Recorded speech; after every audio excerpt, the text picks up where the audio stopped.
इहुन विदेशी सुक्का रोटी खान लाहान यस्तो निस्तो रोटी खान लाहान कृपया सबैले प्यार देखाइदिनु होला लाइक कमेन्ट सेयर सब्सक्राइब गरिदिनु होला अलि राम्रो राम्रो खाना खान पाउँछन् कि भाउजू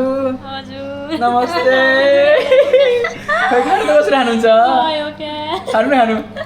देखाइदिनु न यस्तो सुक्का कसरी खानु हो यस्तो बिचारा नेपालमा सुसी हानी पनि लाग्यो यार यस्तो सुक्का रोटी खान पाउँदा कस्तो लाग्यो भाउजू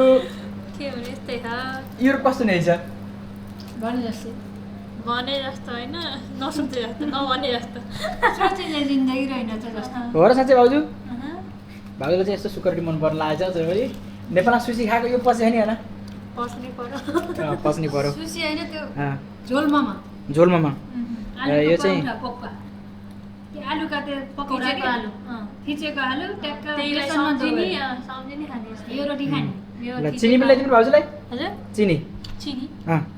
के भन्छ यसो नेपालमा हामी पहिला पहिला पैसा नहुँदाखेरि यस्तो बेरेर लान्थ्यौँ नि त्यसमा टिफिनमा रोटी र चिनी त्यस्तै गरेर खानुहुन्छ र अन्त अब सुगर कट भाउजू अन डाइट